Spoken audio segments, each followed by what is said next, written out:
Hello, everyone. This is Margaret Manning with 60 and Me. This is the place where women over 60 come to be inspired. And today I'm talking with Ben Gran. Ben is a freelance writer. For the last 3 years, he has been working full-time on freelance writing with clients all around the world. So welcome, Ben. Hello, Margaret. Thank you for having me. It's a pleasure to have you here. I've got some questions for you because a lot of the women in the 60 and Me community are in work transitions. They're maybe holding a full-time job, but thinking about retirement and thinking about writing as a possible career. So I'd like to talk with you about how you can prepare yourself for a writing career while you still have a full-time job. And what are some of the things that you should be thinking about? I have some personal experience in this area because I started doing freelance writing work while I still had a full-time job. It's been almost 5 years since I started doing freelance work on the side, back when I still had my full-time corporate job. And like you mentioned, I've been full-time as a freelancer for the past 3 years. But I've found writing to be, the best job in the world. Yeah. Because it's flexible, it's fun. There's a great amount of variety to it. You can kind of find ways to pique your curiosity about a lot of different topics, and just the nature of the work. You can work in your pajamas. You can work from home. You can work from a coffee shop. You have a tremendous amount of flexibility into how you fit the work into your life instead of the other way around. Yep. And so if someone's interested in freelancing on the side, in addition to having their full-time gig, writing is a great way to do it because you don't have a lot of those limitations that you might have if you have like a part-time job that you have to drive to and work retail or stand on your feet for hours or whatever it may be. So it's a great thing. It's a great thing to do. Yeah. So it's a great job. It's a great thing to do part-time while you're still working. But what are some of the practical things that women have to think about as they are, becoming a professional writer? I mean, are there any books they should read, or are there any websites that might help, or, just skills that they have to develop? What are the traits of a great writer? I would say I'm very fortunate because I had some very solid professional writing experience. I had been writing for a living in various capacities ever since I got out of college. And so I had, a good 8 or 9 years of corporate public relations, technical writing, marketing, copywriting type of experience. However, that said, I don't think you have to be a professional, credentialed writer to be able to make money as a writer. I think, and one of the great advantages, hopefully, that a lot of women over 60 might realize that they have, is that if you can draw upon your career experience, like let's say, for example, let's say someone worked in human resources for 20 or 25 or 30 years. That's a job that usually involves some writing. Or maybe you have some very specific expertise in a certain industry or certain area. You can take that specific expertise and transition it into a job, a part-time side hustle, doing some freelance writing that's geared toward your specific knowledge base. Whether or not you have a degree in English, whether or not you are a professional writer, you can. I feel like it's more important than ever. Writing skills have become more important than ever, and it's more. There are more people who can adapt their skills into doing some kind of web content writing than ever before. Because there are a lot of people out there who need content, who need websites written, who need blog articles or white papers, research.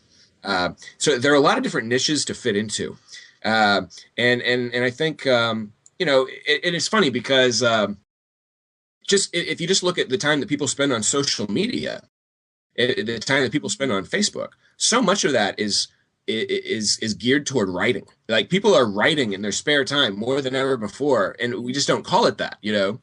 We don't call it writing when you're spending your time on Facebook and writing status updates or commenting on other people's remarks. But I kind of feel in a way social media is making people, if they use it right, if they use it for the opportunity to get better at writing, social media can help people get better at writing. Yeah, that's really helpful. I mean, I think you mentioned a couple of things too. Like there are different roles within writers. I mean, you can write speeches, you can be a copywriter, which is different than starting from scratch with an article. So, there's probably things, but like you say, based on their prior work experience that make one or more of those roles, work. If a woman wants to wants to start thinking that when she's leaving her job, she's going to start a writing career, where are some places that she could check out just to see where she would go to look for work? And just give us a bit of a on the landscape of freelance writing right now.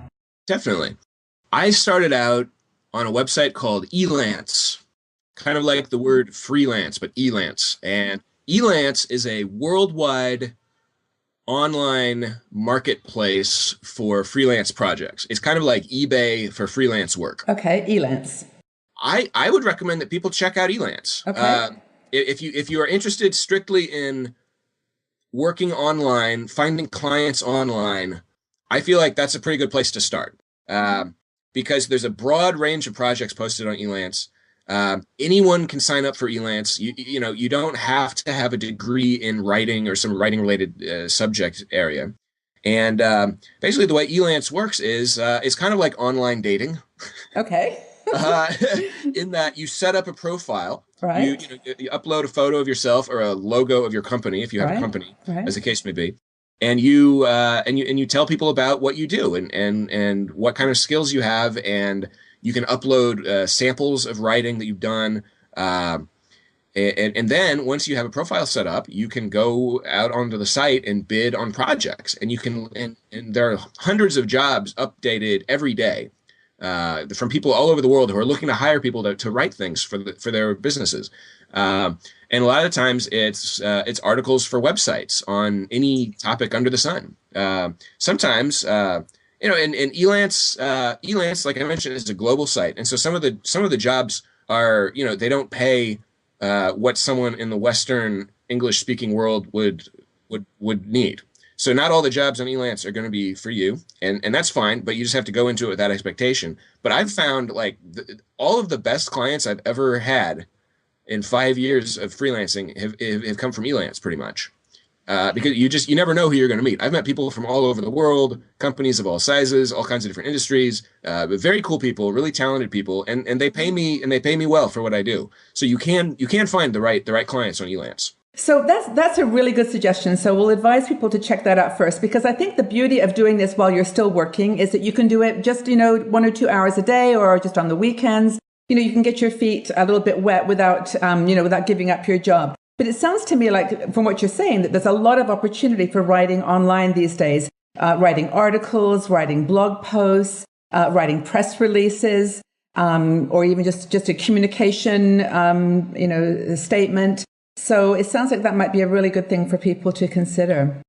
It's amazing how many funny little opportunities are out there that you might never expect. Tell me one funny one. Yeah, for sure. I have a client that's based in New York City. Right. I'm based in Des Moines, Iowa, in the Midwestern United States. So I'm, very far from New York City.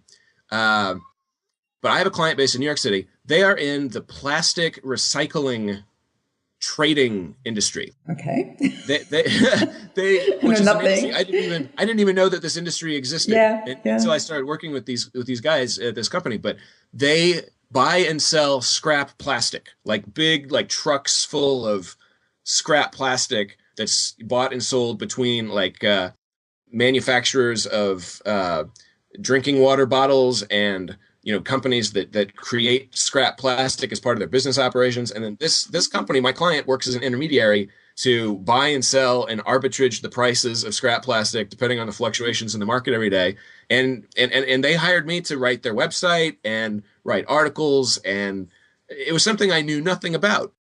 But based, with the guidance I got from the client, talking with them on the phone, doing some research, I was able to become conversant enough in what they do that I could create web content that helps introduce their business to new prospective customers. Well, see, there you started a whole new line of intelligence. I mean, this is another great side benefit to writing on places like Elance, is you learn all kinds of which is good for your brain. So women over 60 get a double benefit. So they get a bit of money and they enhance their brain power as well. So it's very true. You never know what you'll learn.